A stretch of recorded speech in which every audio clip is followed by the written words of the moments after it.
My name is Claire Clatterbuck. I'm 30 years old. On October 19th, at my engagement party, my mother snatched the microphone right in the middle of the toasts. In front of 86 guests, she smiled sweetly and said, Claire dropped out of medical school because she couldn't handle the pressure, and honestly, she couldn't even keep her first marriage together. A nervous chuckle rippled through the room. My father started to stand up, ready to add his usual polished lie about my fragile constitution. But my fiancé, Evan, rose slowly to his feet.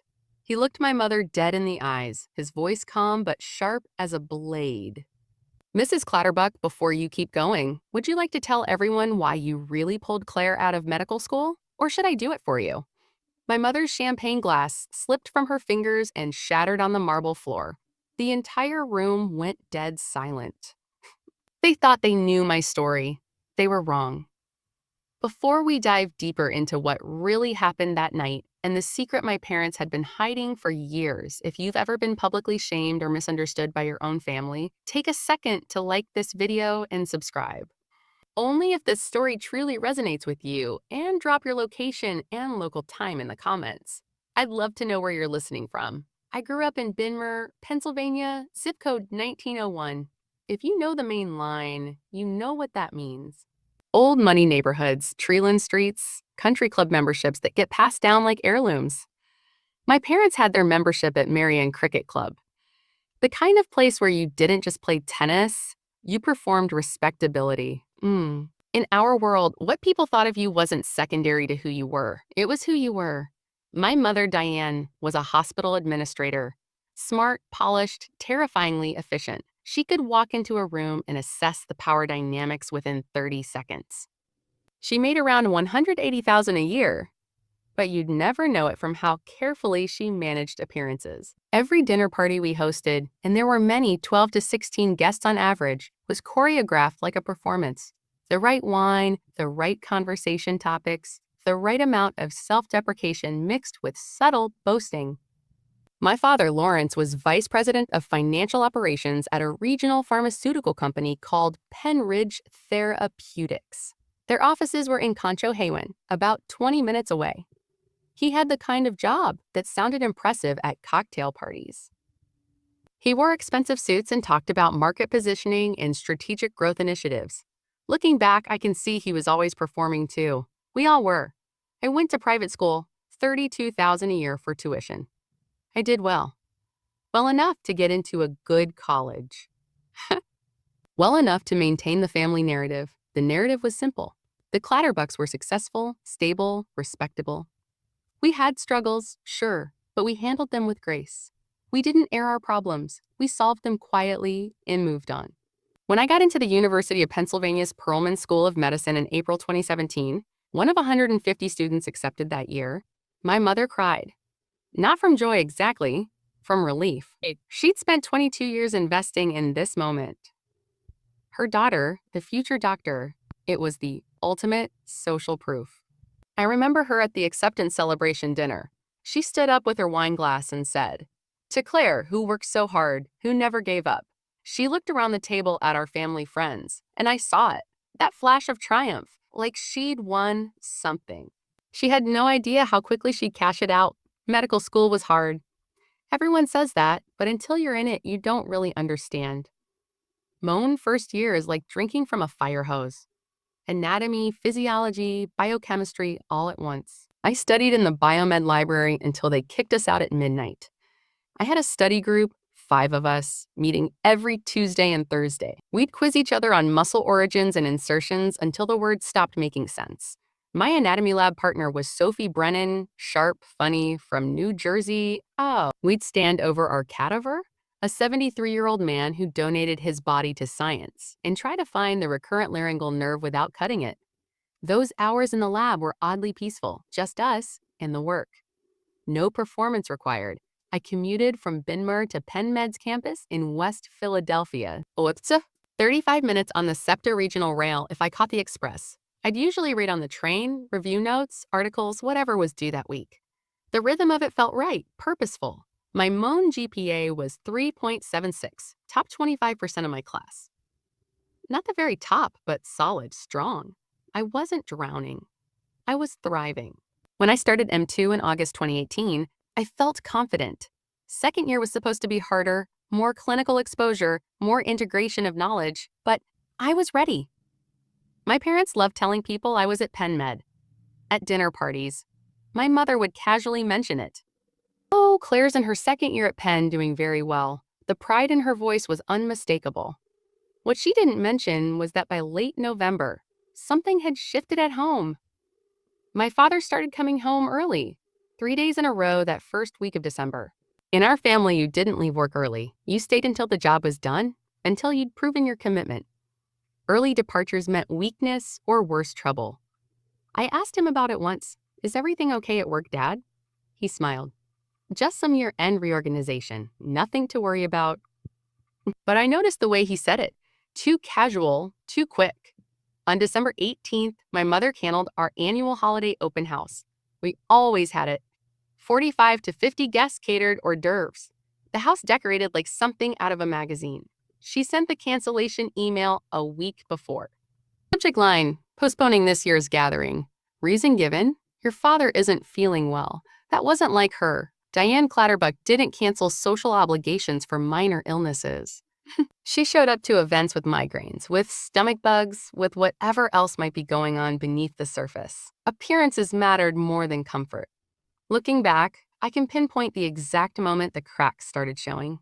December 2018, my father came home early 3 days in a row, and my mother, who never showed nerves, started checking her phone obsessively during dinner.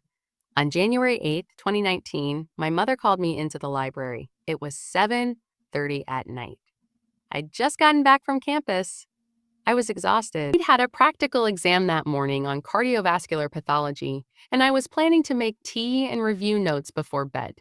Clarier, sit down, she said. Her voice had that surgical precision she used when she needed to deliver bad news to hospital staff. I sat. There were financial documents spread across the mahogany table, not medical charts or hospital reports. These had my father's company letterhead. Your father's company is going through a restructuring, she said. He's been placed on administrative leave while they sort through some irregularities. Irregularities? Financial discrepancies? Internal audit. It's complicated. She folded her hands. The point is, we're facing a temporary financial emergency. We need you home. My stomach dropped. What kind of emergency? The kind where we need to be strategic about resources. He slid a paper across to me. It was a form from Penn Student Affairs Office. Voluntary medical leave. You want me to take a leave from medical school? Just for 1 semester, maybe 2, until we get things stabilized. Mom, I'm in the middle of M2. If I leave now, you'll come back, she said firmly. This is temporary, but right now, we need you to help the family get through a difficult period. I looked at my father. He'd been standing by the doorway silent. Dad, your mother's right, he said quietly. We need to make some adjustments. I felt something cold settle in my chest. What about tuition? I've already paid for spring semester. We have $127,000 left in your education fund. My mother said your $529 account. We'll need to redirect that temporarily for legal expenses. Just until your father's situation is resolved. Legal expenses? Corporate lawyers aren't cheap, Claire. I stared at her at both of them. This was insane. I was doing well at Penn. I had a path, a future, and they wanted me to just stop. How long? I asked. A semester, maybe 2. We'll reassess as we go. Can I defer instead? Deferral has different requirements. Medical leave is cleaner. She pushed the form closer. I've already spoken with the Associate Dean's office. They're expecting your request. Something about that sentence stopped me. She'd already spoken to them before talking to me, but she was my mother. She'd raised me. She knew me better than anyone. If she said this was necessary, if she said it was temporary, I signed the form on January 15th, 2019. The reason stated, family health emergency requiring caregiver presence. That's what I thought I was doing. Being a caregiver, helping my family through a crisis. I didn't read the form carefully enough. I didn't ask what my mother had written in her email to Penn. I just trusted her. That was my first mistake. I started working on January 28th, clinical research coordinator at a biotechnology company in King of Prussia. $52,000 a year. It wasn't medical school, but it was healthcare adjacent. I told myself it was temporary, a detour, not a dead end. My mother withdrew the education fund on February 14th, Valentine's Day, $127,000 transferred to something called Clutterbuck Family Trust. Legal expenses. I didn't see that line item until years later. My father settled his situation with Penridge Therapeutics in September 2019. Early retirement, we told people clean, dignified, final. What we didn't tell people was that he'd paid back $865,000 over 36 months, $250,000 immediately, liquidated from his 401k, our family investment portfolio, a home equity line of credit. The remaining $615,000, $17,083 a month for 3 years. My $52,000 salary helped cover part of that. Ugh. I lived at home. I didn't ask questions about where my paycheck was going. I just worked, came home, and tried not to think about Penn Med, but other people were thinking about it. In March 2019, at a neighbor's garden party, I overheard my mother talking to Mrs. Ashford. Claire needed a break. She was saying, medical school is very demanding. Needed a break? That wasn't what she'd told me. She'd said temporary emergency, strategic resource management, not needed a break. By May, the story had shifted again. Medical school wasn't the right fit for Claire. I heard her tell someone at the club. I confronted her about it that night. Why are you telling people it wasn't the right fit? Because it's easier than explaining the whole situation, she said calmly. People don't need to know our private business, but it makes it sound like I couldn't handle it. Claire, you're being sensitive. I'm protecting our privacy. That word sensitive. She'd used it before, but now it landed differently, like an indictment. In July, Sophie called my anatomy lab partner from Penn.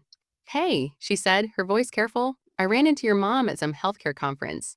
She mentioned you'd had some burnout issues. My blood went cold. Burnout? That's what she said. That medical school was overwhelming and you needed time to recover. Are you okay? I wasn't okay.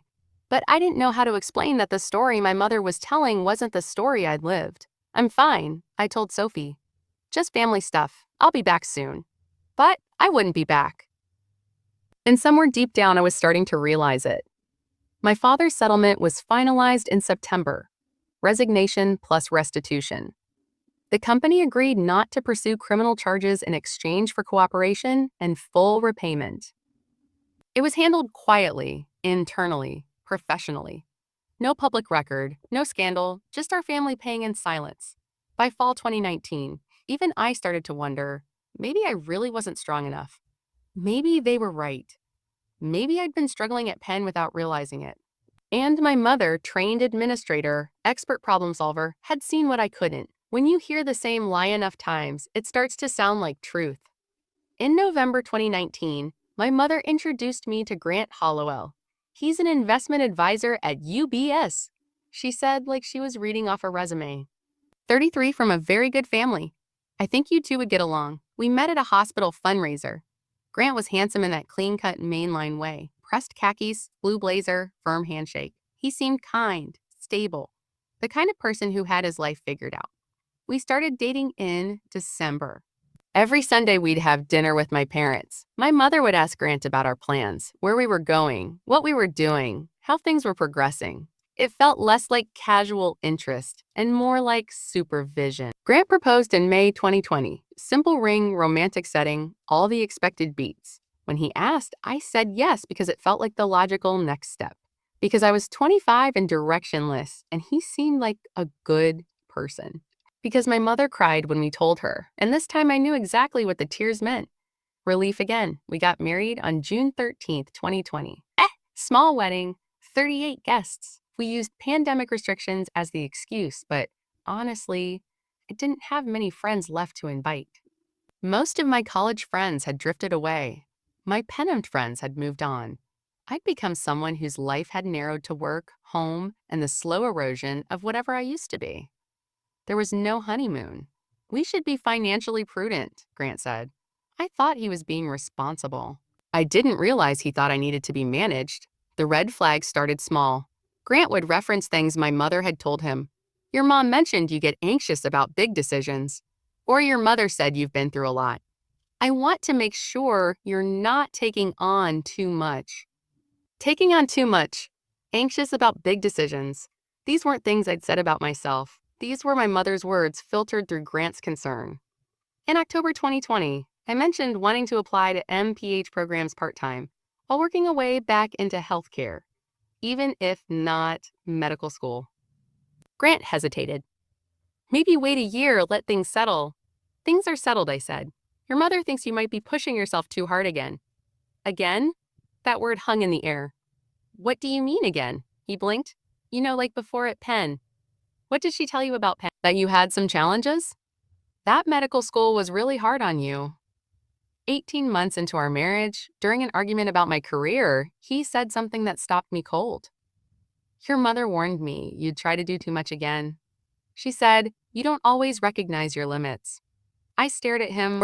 What exactly did my mother tell you about me? The conversation that followed was the beginning of the end. Grant didn't want to talk about it at first. He kept saying he didn't want to violate my mother's confidence, which was absurd. She was talking about me, not to me. Finally, he admitted it. She said you had a breakdown at Penn, that you couldn't handle medical school stress, that you needed someone stable in your life to help keep you grounded. The kitchen of our Benmer apartment went very quiet, that you were under a lot of pressure and it became too much and you had to withdraw. She asked me to be patient with you, to understand that you might need extra support. I called my mother that night, September 18th, 2021. The call lasted 43 minutes. Did you tell Grant I had a breakdown? Claire, you're overreacting. Did you? A pause. I told him you went through a difficult time, which is true. You told him I couldn't handle medical school. You told him I was unstable. I never used that word, but that's what you meant. That's what you wanted him to believe. He was protecting you, she said, her voice hardening. You were fragile, Claire. You needed someone stable. I did what any mother would do. You lied about me to my husband before I even married him. I gave him context so he could support you properly. He doesn't support me, Mom. He manages me like I'm some kind of project that needs handling. Because you don't always see what's best for you. She said, you never have. Medical school was too much.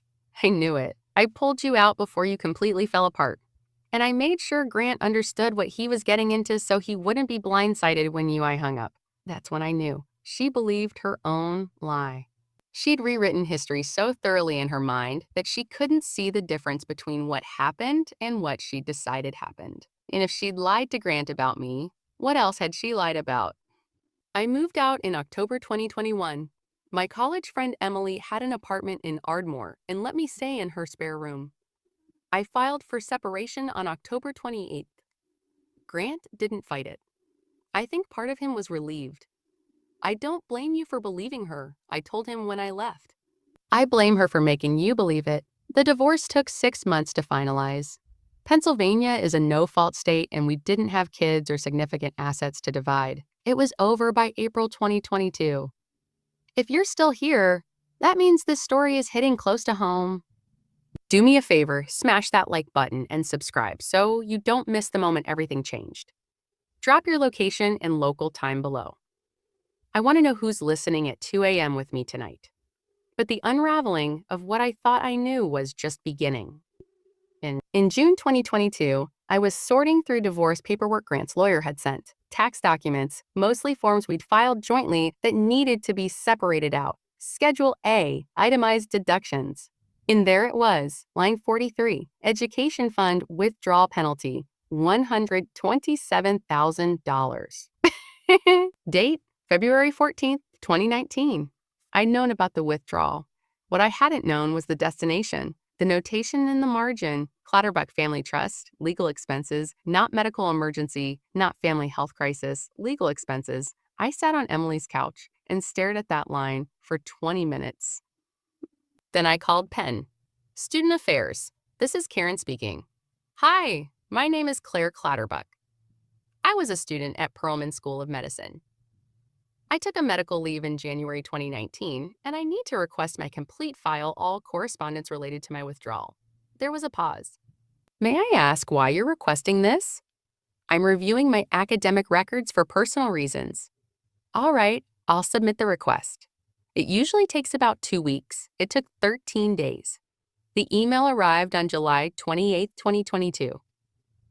Subject records request C Clatterbuck attached 11 documents. I opened them in my car parked outside the biotech company where I still worked. I couldn't wait until I got home. The voluntary medical leave form was first. I recognized my signature, the reason I'd written family health emergency requiring caregiver presence. But underneath in the official processing notes, someone had added student requesting mental health support during leave period.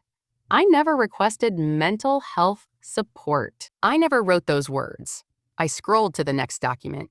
Email correspondence from my mother to Associate Dean Patterson, sent January 12, 2019, 3 days before she made me sign the form. Subject confidential Clarier Clatterbuck medical leave request. I read it twice then, a third time.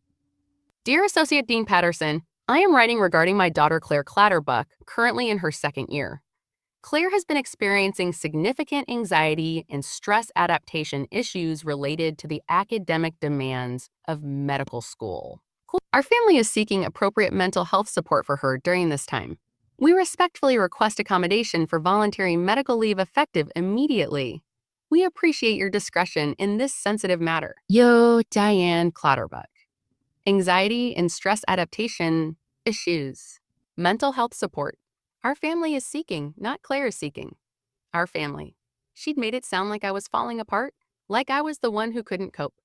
And she'd done it in writing to the institution, creating an official record of my alleged instability. 3 days later, she'd sat me down and told me we had a temporary financial emergency. She'd asked me to sign a form, and I trusted her. I sat in that parking lot and felt something crack open in my chest. Not sadness, not even anger, just cold, clear realization. They didn't just take my money, they took my story and they rewrote it with my name on documents I never saw. If you've ever had someone in your family create an official record about you that wasn't true or rewrite your struggles to protect themselves, hit that like button right now and tell me in the comments, has anyone ever told a version of your life that made you start doubting yourself? I read every single comment. Over the next few weeks, I pieced together the rest. Father's embezzlement, $865,000 taken over 2 years through fake vendor invoices, inflated consulting contracts, duplicate payment chains. The internal audit had started in December 2018. Administrative leave in January 2019. Settlement finalized September 2019. Education fund withdrawal $127,000 February 14th, 2019, used for legal fees and initial restitution payment. My salary first year, $52,000. All of it funneled into household expenses while my parents made their monthly restitution payments. Total, I unknowingly contributed to covering my father's crime, $179,000. But the money wasn't even the worst part. The worst part was that my mother had looked an associate dean in the eye on paper in writing with institutional authority and told her I was mentally unstable, that I was experiencing anxiety and stress adaptation issues, that I needed mental health support. She'd created a record, an official story, one that followed me even after I left. Sophie had heard it. Grant had heard it. How many others had my mother quietly told that I'd burned out, that I couldn't handle the pressure, that I was sensitive and fragile and needed support? She turned my sacrifice into my failure, my trust into my weakness. And she'd done it so carefully, so politely that even I had started to believe it. I wasn't going back to medical school. I was 30 years old by 2022. M2 dropout from 2019 couldn't just slide back into clinical rotations. But I wasn't done with healthcare. In March 2023, I got promoted Senior Clinical Research Manager at the oncology biotech where I'd been working $96,000 a year, leading a team, managing patient access programs, doing work that actually mattered. It wasn't the MD path, but it was mine. Built on my terms, not theirs. I cut contact with my parents down to about 20%. Holiday cards, brief phone calls when absolutely necessary. No more Sunday dinners, no more performances. In August 2024, I went to a healthcare compliance conference at the Philadelphia Convention Center. There was a panel on medical education ethics and legal boundaries. I attended mostly out of curiosity. The second speaker was Evan Whitaker, 34, healthcare compliance attorney at a mid-sized firm in Center City. He specialized in institutional fraud, medical schools, hospitals, research facilities. He talked about cases where families misrepresented students to institutions, where pressure and manipulation created false records, where vulnerable people got trapped in narratives they didn't write. I listened to him speak and thought he would understand. After the panel, I introduced myself. We talked for 20 minutes about compliance frameworks and medical education policy. He was smart, precise, careful with language. He asked good questions. At the end, he handed me his card. I called him 2 days later. Our first date was in September, dinner at Vernick Fish. I told him I left medical school. He asked why. And for the first time in 5 years, I told someone the truth. Not the version my mother had crafted, the actual truth. He didn't say, "I'm sorry that happened." He said, "What your mother did, misrepresenting your mental state to an institution." That could be fraud, especially if it was used to manipulate you into withdrawing. By our fourth date in October, I'd shown him everything. The email from my mother to Penn, the education fund withdrawal records, the settlement documents I'd managed to find. He read through it all in his apartment, yellow legal pad in hand, making notes like he was preparing for trial. "Do you want to do something about this?" he asked. I thought about it. He asked. I thought about it. I want people to know the truth. I want her to stop being able to tell that story about me. He looked up. Then we'll make sure she can't. He proposed in July 2025.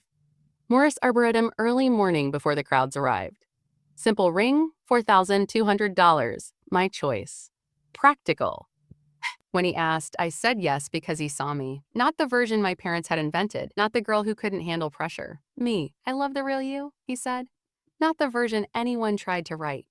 I didn't know how much I needed to hear that. When my mother insisted on hosting our engagement party, Evan looked at me. Your call? I thought about it. Part of me wanted to keep her away entirely. But another part, the part that had spent 6 years being misrepresented, wanted one last chance for truth. Let's do it, I said, but on our terms. The party was scheduled for October 19th at the Arner Hotel. My mother contributed $8,500, which meant she got to control the planning. 80 to 100 guests, she'd said past hors d'oeuvres, string quartet, toasts at 7:30. What she didn't know was that Evan had contacted the venue 2 weeks prior. We'd like to set up a photo slideshow during the toasts, he told the event coordinator. Candid pictures from our relationship, something sweet for the guests. The coordinator loved it. Photo slideshows were standard at engagement parties. Romantic, touching, expected. The hotel set up a 120-inch screen and projector system. My mother approved it enthusiastically. She probably imagined watching us on vacation, laughing over dinner, all the pretty moments she could display. Evan tested the connection twice. The tablet synced seamlessly. No photos would show, just documents. 3 weeks before the party, Evan met with Grant. They had coffee at Bluestone Lane in Wayne. Evan laid out what my parents had done. The embezzlement, the education fund, the email to Penn, creating a false record of my mental instability. Grant's hands shook as he read my mother's email to associate Dean Patterson. I married a version of you she invented, he said quietly. I owe you the truth. Evan asked if he'd be willing to testify if needed. Grant agreed. He'd be at the party, not as a regular guest, but as Evan's witness. Table 7 toward the back. My mother wouldn't know until the moment he stood up. October 19th arrived. The Rainier Hotel ballroom was exactly what you'd expect. Crystal chandeliers, marble floors, flower arrangements that cost more than most people's car payments. 86 guests arrived between 6:30 and 7. Friends, extended family, business associates, people from the club. My mother wore Armani and smiled like she'd won something. I wore navy blue, simple, elegant, professional. Evan wore a charcoal suit. We stood near the bar, greeting people, playing our parts. At 7:30, the string quartet finished their set. Time for toasts. The event coordinator handed the microphone to my father first, as planned. He started to speak something about being proud, about family, about tradition. But my mother took the microphone from his hand. "I'd like to say a few words about Claire," she said. Her voice was warm, practiced, lethal. Oh. She talked about my childhood, my sensitive nature, how I'd always been someone who needed guidance. The room smiled politely, waiting for the turn towards celebration. Then she went for the throat.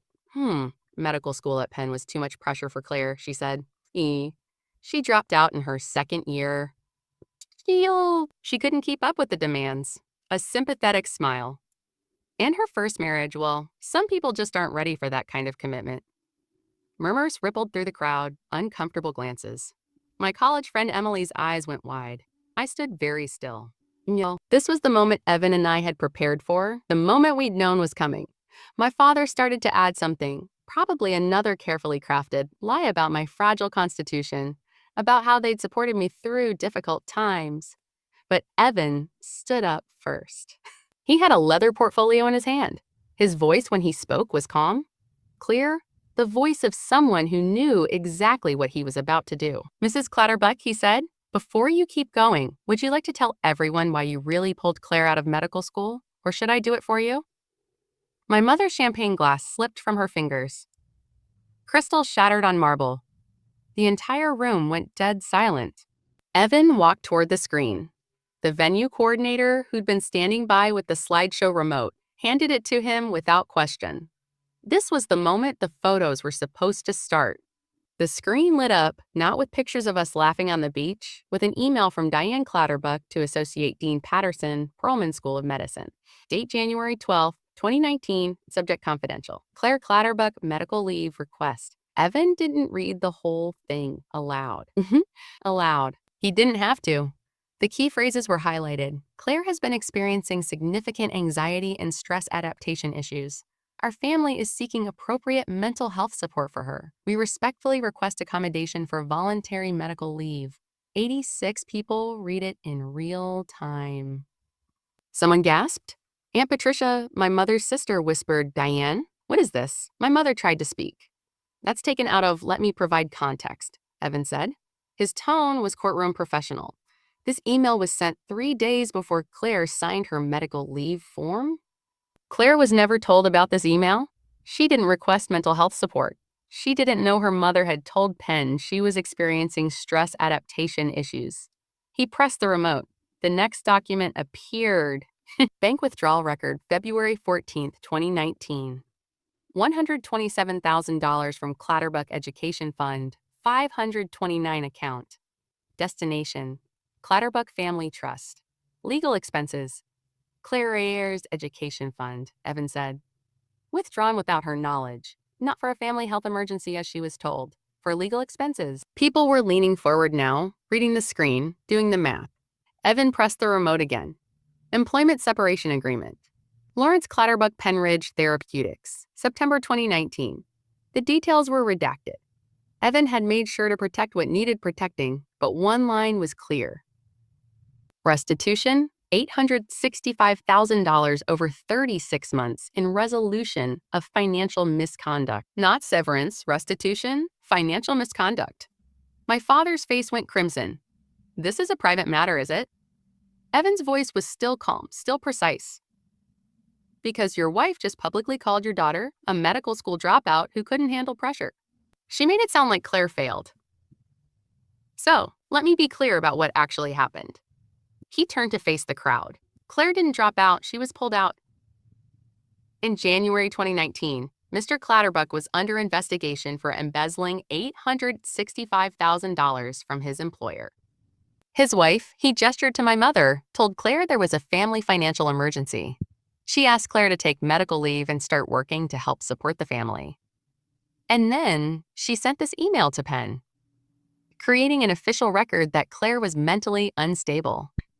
My mother tried to interrupt. "I was protecting." "Oh, you were protecting your husband," Evan said. "And yourselves. Claire's education fund paid for legal fees. Her salary helped cover restitution payment." Mrs. Clatterbuck also told Claire's first husband before they married that Claire had a breakdown at medical school, that she was fragile, that she needed someone stable to manage her. I heard movement. Grant Hollowell stood up from table 7. My mother's head whipped around. What is he doing here? Grant's voice was quiet but clear. She told me the same thing, Claire, that you'd had a breakdown, that you couldn't handle medical school stress, that I needed to be patient with you because you didn't recognize your own limits. He looked at my mother. I believed you. I'm sorry, Claire. I should have questioned it. The room was spinning now. Conversations and whispers, people looking from my mother to my father to me to the screen. I stood up.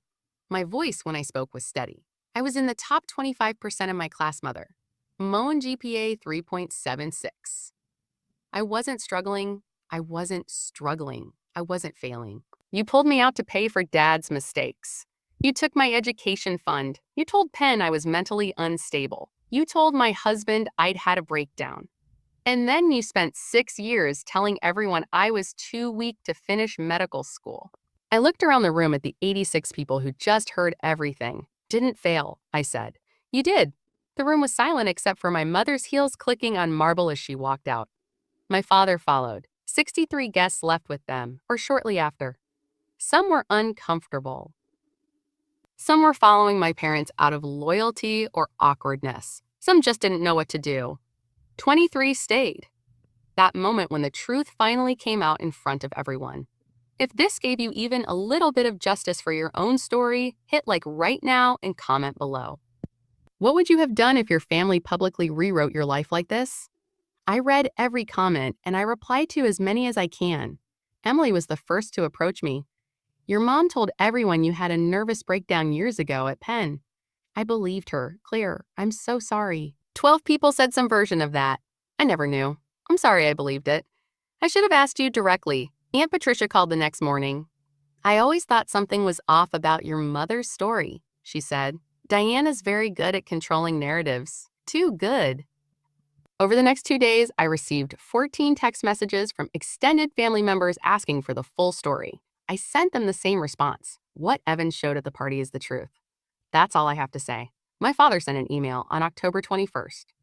Subject: disappointed body? We did what we thought was best for the family in a difficult time. Your public humiliation of us was unnecessary and cruel. You're being dramatic. I deleted it without responding. My mother sent nothing. Some people asked if I felt guilty for humiliating my parents publicly.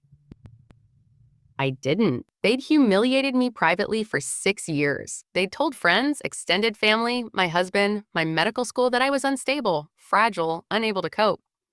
They'd built an entire narrative around my failure. A failure that never happened. I just gave them a taste of sunlight. Evan and I decided to elope. Small ceremony. February 14th, 2026. 8 people. Emily, Sophie, my old anatomy lab partner, Evan's parents and sister, Aunt Patricia, 2 of Evan's close friends, not my parents, not my father's business associates, not the people from the club, just the ones who saw us clearly. On December 1st, 2025, I was promoted again Director of Patient Access Programs at the biotech, $118,000 a year, managing a team of 6, building advocacy programs for underserved patients, people who got left behind by systems that were supposed to help them.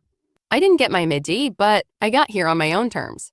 In January 2026, I enrolled in an PH program at Drexel University, part-time public health policy and management. This time, no one could pull me out. Grant sent me an email in early November. 3 paragraphs. Genuine. I should have questioned what they told me. I should have asked you directly. I'm sorry I married a version of you they invented instead of finding out who you really were. I wrote back, thank you. Some apologies don't fix things, but they acknowledge the break was real. I started therapy in November 2025.